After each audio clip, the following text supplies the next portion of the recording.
Estoy todavía recuperándome de una gripe y una gripa, como dicen en Colombia, y por eso les pido perdón por la voz, pero como señalé en un punto de vista anterior, prefiero hablar con mala voz que no hablar en un momento como este, ¿no? De profunda expectativa para nuestra iglesia. Y quiero referirme aquí, en este punto de vista, a algunos de los mitos que están dando vueltas para tratar de explicar la renuncia del Papa. El Papa ha dado su renuncia, los motivos de su renuncia, de una manera clarísima. Sus palabras textuales se las recuerdo y son totalmente claras. Dice: después de haber examinado ante Dios reiteradamente mi conciencia, he llegado a la certeza de que por la edad avanzada ya no tengo fuerzas para ejercer adecuadamente el ministerio petrino. Sigue diciendo el Papa: soy muy consciente de que este ministerio, por su naturaleza espiritual, debe ser llevado a cabo no únicamente con obras y palabras, sino también y en no menor grado sufriendo y rezando. Es decir, en otras palabras, el Papa está diciendo: ojo, yo reconozco que es importante sufrir en este ministerio, cargar una cruz, como hizo Juan Pablo II. Pero el Papa explica cómo esto no es suficiente para quedarse. Dice: sin embargo, en el mundo de hoy, sujeto a rápidas transformaciones y sacudido por cuestiones de gran relieve para la vida de la fe, para gobernar la barca de San Pedro y anunciar el Evangelio, es necesario también el vigor tanto del cuerpo como del espíritu. O sea, el vigor del cuerpo como del espíritu. Vigor que en los últimos meses ha disminuido en mí de tal forma que he de reconocer mi incapacidad para ejercer bien el ministerio que me fue encomendado. Punto y aparte. Después explica a partir de qué fecha. Como sabemos, el 28 de febrero de 2013, a las 8 de la noche hora de Roma, queda la sede vacante, etc. Ahora, es importante señalar que existen muchos mitos que tienen que ver con el conato de la prensa secular y de la prensa abiertamente enemiga de la Iglesia, para tratar de explicar lo que ya tiene explicación. Pero obviamente, ya saben ustedes, la gente, si puede escoger entre creer mal y creer bien, va a escoger creer mal. Las explicaciones claras no le sirven, ¿no? El primer mito es el de la quiebra económica del Vaticano y los problemas financieros. La quiebra económica del Vaticano y los problemas financieros no son absolutamente nada comparado a otros problemas que el Vaticano ha remontado desde el punto de vista financiero. El Vaticano suele estar en rojo económicamente, y la razón de ello es que el Vaticano tiene egresos totalmente imprevistos por obras de caridad. Saben que es la primera institución en contribuir cuando hay conflictos y crisis en el mundo, con sumas que son mucho más pequeñas que la de las grandes naciones, pero siempre es el primero. Y luego de servicios emblemáticos que cuestan mucho dinero, como Radio Vaticano en onda corta o el Observatorio Romano, que son importantísimos en países donde no hay libertad religiosa, como China, como algunos países del sudeste asiático, como los países musulmanes, ¿no? Y la mayoría de los famosos tesoros, entre comillas, de la Iglesia están al servicio del público y están en las basílicas o en el Museo Vaticano, que cobra una de las entradas más bajas de Europa, y que si alguien no puede pagarla, el jueves, todos los jueves del año, puede entrar gratis, salvo Jueves Santo, ¿no? Entonces, el tema económico nunca ha sido un tema de preocupación para la Iglesia. Sabe que finalmente depende de Dios y depende de la generosidad de múltiples católicos que terminan saliendo al encuentro para sostener los déficits del Vaticano, que son pequeños comparados a los déficits que tienen a veces algunas arquidiócesis grandes en el mundo, en el primer mundo. El otro mito es el de las rivalidades al interior del Vaticano, que supuestamente habría sido expuesto por Batilix. Miren, hermanos, ese es uno de los mitos, uno de los cuentos chinos más fáciles de vender por la prensa. ¿Y por qué?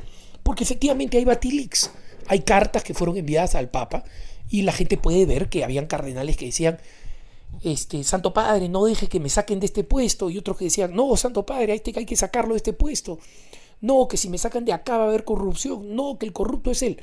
Bueno, esas cartas salieron, así como otras cartas completamente irrelevantes, ¿no? Lo que sucede, hermanitos, es muy sencillo. En el Vaticano, como cualquier institución, hay gente que piensa de una manera, hay gente que piensa de otra. Y no porque hayan buenos y malos, que los hay. Pero en muchos temas simplemente existen discrepancias fuertes sobre cómo manejar las cosas. Y las convicciones son muchas veces de buena fe. Les pongo un caso sobre el que hay una discrepancia muy fuerte al interior del Vaticano. Por ejemplo, los estatutos del camino neocatecumenal.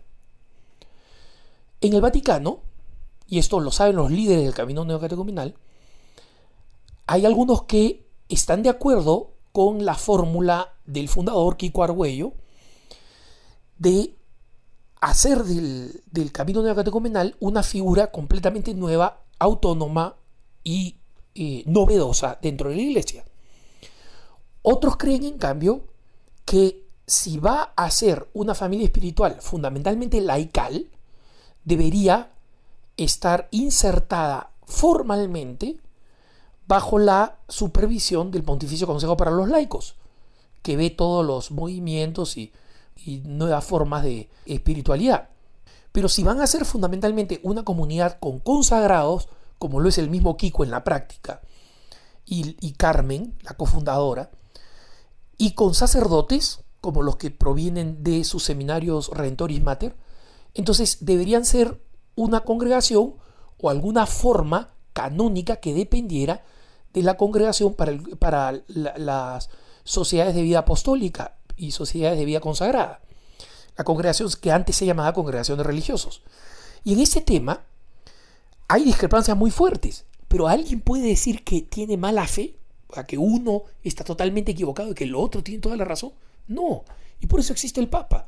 Y envían cartas que tratan de presentar los argumentos de la manera más firme posible. Y estas cartas no siempre son simpáticas, revelan esta discrepancia. Entonces, lo que ha hecho Batilix es revelar, o sea, a través de este ujier, este asistente de recámara, que filtró estos documentos, sacándolo en un USB en su corbata Michi día a día y filtrándoselas a un periodista. Esta persona simplemente sacó a luz una parte minúscula de esa correspondencia que el Papa siempre ha recibido y va a seguir recibiendo. Y en consecuencia los medios han tratado de armar un rompecabezas de 10.000 piezas con 100. O sea, con un décimo o con un 1% de todas las piezas que necesitarían. Y en consecuencia no entienden cómo es la realidad de la Iglesia y que siempre ha sido así y que eso lo ha sabido el mismo cardenal Ratzinger antes de ser Papa, porque él mismo ha tenido que dirigir cartas al Papa Juan Pablo II, solo que nunca se filtraron. El tema del caso de los abusos sexuales es un tema que simplemente nunca van a dejar de golpear los periodistas. Pero para la Iglesia es un tema fundamentalmente pasado. ¿Eso significa que la Iglesia no le presta atención hoy en día? No, sino que ha sido un tema que ya ha recibido y viene recibiendo la atención que en otro momento no recibió.